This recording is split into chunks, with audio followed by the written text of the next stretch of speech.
जय भीम साथियों, मैं डॉक्टर रवि प्रकाश मेहरडा, पूर्व महानिदेशक राजस्थान पुलिस। आपको सबको जानकारी तो होगी कि अब doctor Ambedkar memorial welfare society के चुनाव घोषित हो चुके हैं और कुछ ही दिनों में हमें तारीख भी पता चल जाएगी। इस अवसर पे मैं पुनः अध्यक्ष पद के चुनाव के लिए आपके समक्ष एक प्रत्याशी के रूप में उपस्थित हूं। आपके सबके मन में एक प्रश्न जरूर आ रहा होगा कि पिछली बार जब आपने मुझे मौका दिया था तो मैंने बीच में इस्तीफा क्यों दिया। ये बात व्हाट्सएप पे, सोशल मीडिया पे जिस तरह से प्रचारित की जा रही है, शायद मुझे उसका खुलासा करना आवश्यक है। आपको पता होगा कि राजस्थान के इतिहास में आज तक एंटी करप्शन ब्यूरो के डीजी हमारे समाज से कोई नहीं लगा था, और जब मुझे सरकार ने डीजी एसीबी लगाने का विचार किया तो उन्होंने एक बात स्पष्ट रूप से कही कि आपको doctor Ambedkar memorial welfare society के अध्यक्ष पद से इस्तीफा देना पड़ेगा। ये सरकार का अपना विचार था, क्या कारण थे हम सब उसके बारे में विश्लेषण कर सकते हैं, वो एक अलग मुद्दा है। लेकिन आप समझ सकते हैं कि पहली बार इतिहास में जब डीजी एसीबी का पद एक समाज के व्यक्ति को ऑफर किया जा रहा था और उस पे अगर मैं उस अवसर को गंवाता तो ये एक समाज के कल्याण के और समाज के जो मुद्दे आगे उठाने पड़ते, उसके लिए भी एक बेइंसाफी होती। तो इसलिए मैंने उचित समझा कि ये पद मैं छोड़ के, इस्तीफा दे के मैं ये डीजी एसीबी का पद ग्रहण करूं।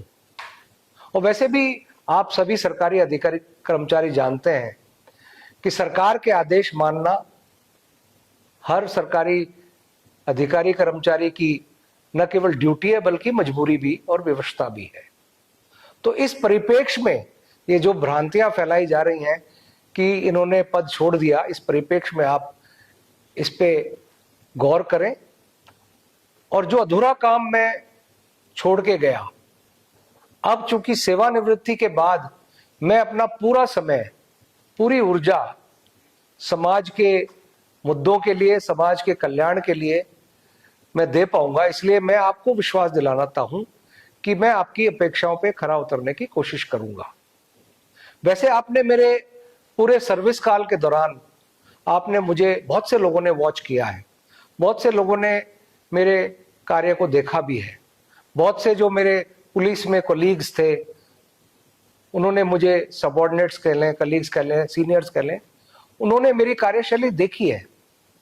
मैं अपने बारे में कुछ नहीं कहूंगा कि मैंने क्या किया, क्या नहीं किया। ये आप सबको उसका विश्लेषण करना है। इतना जरूर है कि मैं ये कह सकता हूं कि मैंने जो भी मेरे पास आया सर्विस काल के दौरान, चाहे मेरे कार्यालय में आया या मेरे घर पे आया, मैंने उसकी मदद करने की पूरी कोशिश की, नियमों के तहत रह के, कानून के दायरे में रह के। और बहुत सी बार जो लोग जिनके लिए मैंने कुछ किया होगा उनको पता है। बहुत से जो लोग हैं वो हो सकता है doctor Ambedkar memorial welfare society के सदस्य भी ना हो, बहुत से होंगे भी सदस्य। लेकिन मेरा ये मानना है कि हम बाबा साहब के जो दिखाए हुए रास्ते हैं उन पे चलने का प्रयास करते हैं। और मैंने हर समय सोचा है कि समाज को जिस भी रूप में मैं वापस दे सकूं। सर्विस में आते ही 35 साल तक मैंने कोशिश की है कि मैं किसी ना किसी रूप में समाज को अपनी तरफ से लौटाता रहूं, चाहे वो समय के रूप में हो या लोगों की मदद करने के रूप में हो या समाजों के काम में, समाज के संगठन है उनके काम में सक्रिय सहयोग करके।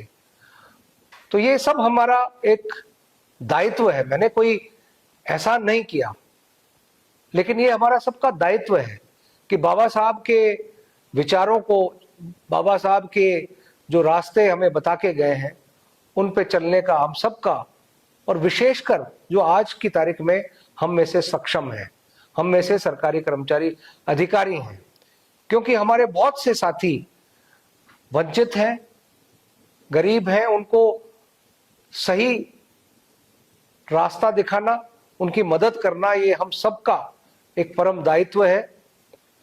हम जो जो जिस स्थान पे हैं, हमें वो लगातार करना भी चाहिए। तो आपके सामने मेरा जो भी पिछला जीवन काल है और जिस तरह से मैंने जो भी किया है वो आपके सामने है।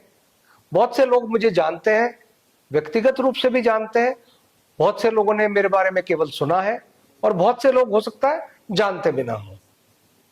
तो ये अवसर मैं आप सबके समक्ष पुनः आपके से निवेदन करना चाहता हूं कि एक बार आप संपूर्ण विश्लेषण करें। जो भी चुनाव में खड़ा हो रहा है, आप सब शिक्षित हैं इस समाज में, और विशेषकर जो सदस्य हैं doctor Bhimrao Ambedkar welfare society के, वो सब शिक्षित हैं, वो अपना भला बुरा जानते हैं, वो समाज का भला बुरा जानते हैं, और कौन समाज के लिए इस पद के लिए, अध्यक्ष पद के लिए उपयुक्त होगा, ये भी उनको पता है। तो अन्य किसी तथ्यों पे, अफवाहों पे, व्हाट्सएप ग्रुप में जो चलते हैं, फॉरवर्ड चलते हैं, उन पे मैं चाहूंगा कि आप उसी परिप्रेक्ष्य में उसको देखें और अपने विवेक से, अपनी समझदारी से, अपनी शिक्षा से आप देखें कि कौन सा मैसेज के पीछे क्या छुपा हुआ है और उसके क्या क्या कारण हो सकते हैं। मैं आप सबको पुनः विश्वास दिलाना चाहता हूं कि मैं आपकी सेवा में, समाज के कल्याण के लिए सदैव तत्पर रहूंगा, चाहे इस चुनाव का जो भी नतीजा रहे। देखिए, चुनाव अगर मेरा व्यक्तिगत मत माने तो इन संस्थाओं में चुनाव नहीं होना चाहिए, और मैं तो ये भी कहूंगा कि अगर पूरा समाज मिलकर कोई सर्वसम्मति की बात करता है तो मैं सबसे पहला व्यक्ति होऊंगा जो ऑफर करूंगा कि मैं इस चुनाव से विड्रॉ करता हूं। लेकिन अगर चुनाव जैसी स्थिति है तो फिर वो प्रजातांत्रिक प्रणाली के हिसाब से, जैसा बाबा साहब के संविधान में भी और जैसा कि संस्था के संविधान में भी है, हमें वो प्रक्रिया पूरी करनी पड़ेगी। तो आपका सभी का सहयोग और समर्थन की मैं आशा करता हूं। धन्यवाद। जय भीम।